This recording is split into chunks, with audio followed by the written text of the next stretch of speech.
Duterte ako, Duterte. Yun, Duterte, oh. Batas sa batas, gano'n yan. May isang salita. Pag sinabi niya. Maganda talaga. Ito, alam ko madaming basura dito dati. Yes, ma'am. Punong-puno to ng basura. Kahit dyan, makikita mo yung mga basura dyan. Proud ako bilang isang Dabawen nga talaga. Mahal na mahal yan ng mga taga-Davao. Bata pa lang kami, pag nag-uusap ang mga matatanda, o doon kayo kay Duterte tayo, kasi yung pamamahala niya, kahit sabihin medyo mahigpit, at least sumunod talaga yung mga tao. Magandang araw mga kababayan ko at welcome ulit sa aking update sa Manila Baywalk Dolomite Beach. Ngayong araw napakaraming tao po ngayon dito. Ay meron pong nag-field trip. At kung papansinin po ninyo talagang sa dalampasigan, no, nag-i-enjoy lalong-lalo na yung mga bata. So yan, napakarami po nila mga kababayan ko.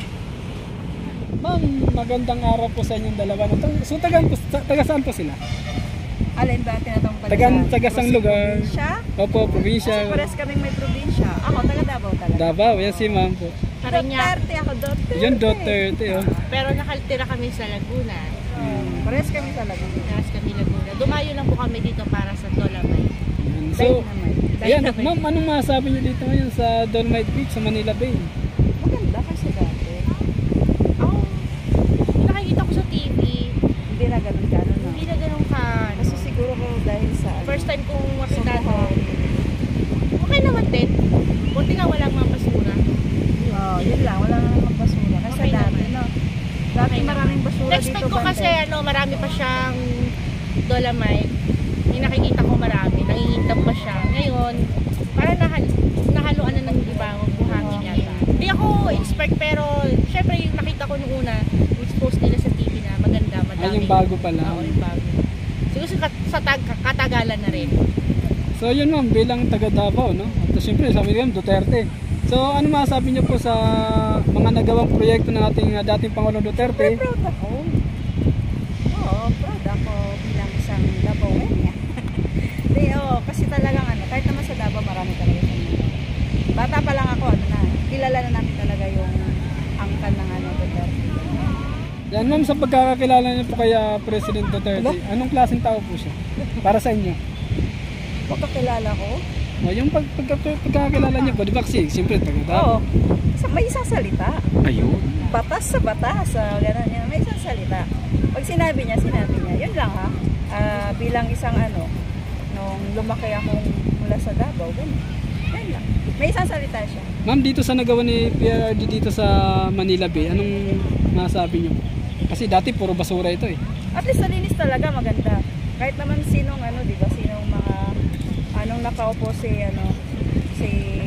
Pres Duterte. Maganda talaga. Ito, alam ko madaming basura dito dati.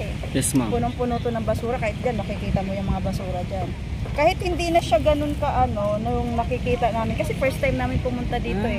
Kahit hindi na namin nakita yung kung ano yung nakita namin sa TV dati. Kung ikumpara mo dati, mas okay pa rin to. Kasi malinis pa rin siya. Siguro hindi mo maiiwasan naman talaga pag yung daga tubig nahahampas dito. So, yun na siguro. Pero kung sa maganda pa rin, malinis. At least yung mga bata nakakaano na. Pwede na mag-date dito, tingnan pa. Ayun, sana all, no? Mag-date na, no? Date. May mga partner. Kuya, asan na yung partner mo? Ma'am, ano lang po? Ano ba? Ayan, Sabi naman! Anong masasabi niyo po? May hasa ka na, may bayan ka na! Anong masasabi niyo po kaya Vice President Inday Sara Duterte? Ay, syempre, kung ano ang tatay, ganun din ang anak. Ayun. May isang salita yan. Proud ako. Proud ako bilang isang Dabawen nga talaga. Ayan, mahal na mahal yan ng mga taga Davao. Ma'am, bilang Dabawen niya, baka meron kang mensahe sa ating Vice President Inday. I love you! Alam na niya na pag mga taga Davao, kahit dito na nakatira ng matagal sa Maynila, pa rin kami sa mga talaga, sa mga Duterte. Sulit pa rin kami. Alam ko, buong pamilya ko sulit talaga. Bata pa lang ako, Duterte na. Ilang taon na ako ngayon, Duterte pa rin. Diba? Kumbaga, mula noon hanggang ngayon, Duterte pa rin. Bata ako, elementary, natandaan ko, Duterte na eh. Namamahala talaga doon. Hanggang taon na ako ngayon, Duterte pa din. Ma'am, kasi ako hindi pa ako nakarating ng Davao eh. Pero bilang taga Davao kayo, So anong may share nyo sa amin? Tagal ko nang hindi nakauwi ng Davao, kaya wala akong may share. Di ma'am, di ba nung sabi niyo po, Noon? nung pamumuno ni Tatay Digong doon sa Davao. Dati, Opo. basta sumunod ka lang talaga sa ano, sa kung ano yung... Kasi ang natatandaan ko kasi dati sa mga matatanda talaga, pagdating ng election, talagang parang nilalakad nila ba, na Duterte tayo. Pagdating sa mayor, kaya landslide, minsan landslide talaga ang ano nun. Kasi bata pa lang kami, pag nag-uusap ang mga matatanda, o doon kayo kay Duterte tayo, kasi yung pamamahala niya, kahit sabihin medyo mahigpit, at least sumunod talaga yung mga tao. Kumbaga, malaki daw ang nabago nung si Duterte talagang nag-start na maupo, kumpara daw sa mga nauna. Yun nakasabihan ng mga matatanda. Pero never pa ako nakabuto ng Davao kasi ilang taon ako nandito na ako sa Maynila din. Ano na lang, bali-balita. Pag uuwi ako ng Davao, maliligaw na ako kasi ang laki na ng pinagbago. May mga malalaki ng buildings. Basta, ilang taon ako hindi nakauwi.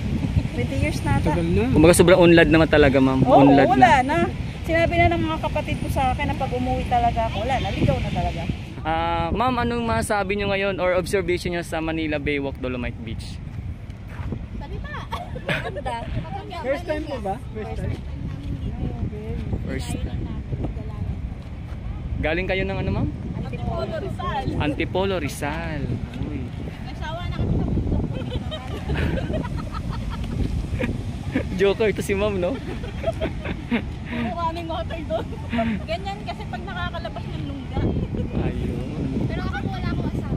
Wala pang asawa si Walang asawa si ma'am. Bigan pang asawa. Ma'am, naniniwala ka ba na sa Manila Bay may forever? Ay! Asan yung forever? Hindi niya alam Saan daw forever? Naghahanap nga ng forever. Ayun. Ayun nga, ma'am, natanong ko kung pag sa Manila may forever, naniniwala ka, ma'am? Hindi ako. Halimbawa, ma'am, dito ngayong araw may nag-ano sa'yo, no? May nagpakilala. Naniniwala ka ba sa forever, ma'am? Hindi ako naniwala sa forever, kuya eh. Ano pong reaction nyo at nakita nyo yung Manila Bay ngayon? Maganda na, hindi kagaya dati na puro kasi. Sobrang ganda. Worth it yung pinunta namin. Galing ng Antipolo. Nakapasyal kayo dito nung hindi pa to nalalagyan, malilis?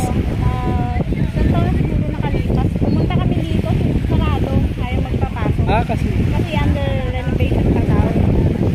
Tapos ngayon na lang ako ulit nakapunta. Kaya nakasama. Wala na. iba yung kasama niyo dati. Mga ka-work ko yung dati. Ka-work mo. Kala ko yung forever ni ma'am. Hindi ko pa na isasama na. Hindi sasama. So yun ma'am, ano masabi niyo po kay President Duterte sa pagpapaayos nitong Manila Bay? Isang malaking saludo. Yun lang. Salamat. Isang malaking saludo.